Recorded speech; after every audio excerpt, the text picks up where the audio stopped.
$7.4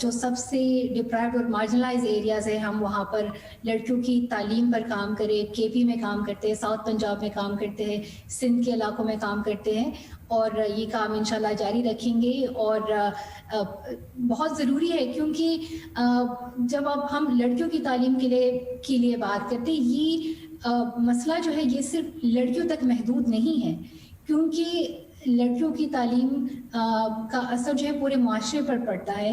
بہت ساری ریسرچ ہمیں بتاتی ہے کہ اگر دنیا میں ساری لڑکیاں تعلیم حاصل کریں تو اس سے پوری دنیا میں $30 ٹریلین کی انویسٹمنٹ آ سکتی ہے. اکانومی $30 ٹریلین پہ آگے بڑھ سکتی ہے. اس کے ساتھ ساتھ غربت کم ہو جاتی ہے, جنگیں بھی کم ہو جاتی ہے, ہم دیکھتے ہیں کہ معاشرے میں اور جابز آ جاتی ہے, ہم ایک بہتر معاشرے میں رہ پاتے ہیں, اور ہمارے ملک جو ہے وہ ترقی کر پاتے ہیں. ہم اگر دیکھیں ایک انڈیویجول لیول پہ اگر ایک خاتون وہ تعلیم یافتہ ہے, وہ اپنا بھی خیال رکھ سکتی ہے, اپنی صحت کا خیال رکھ سکتی ہے, اپنے بچوں کی صحت کا خیال رکھ سکتی ہے. جب وہ کام کرتی ہے تو وہ معیشت کو کنٹریبیوٹ کرتی ہے, وہ اپنے معاشرے کو کنٹریبیوٹ کرتی ہے. کل کو وہ اپنے پیروں پر کھڑی ہو سکتی ہے, وہ دوسروں پر ڈپینڈنٹ نہیں ہے. وہ تو ہم نے بہت سارے دیکھے ہیں کہ بہت ساری خواتین یا تو اپنے والدین کے خاندان پر وہ ڈپینڈ کرتی ہے یا پھر شوہر کے خاندان پر, اور وہ ہمیشہ ہی ایک مجبوری کی حالت میں ہوتی ہے. تو تعلیم عورتوں کی انڈیپینڈنس کے لیے بھی بہت ضروری ہے, اور اس کے ساتھ ساتھ معاشرے کے لیے بھی ضروری ہے, تاکہ عورتیں اپنے بھی حفاظت کر سکیں اور معاشرے کا بھی حفاظت کر سکیں.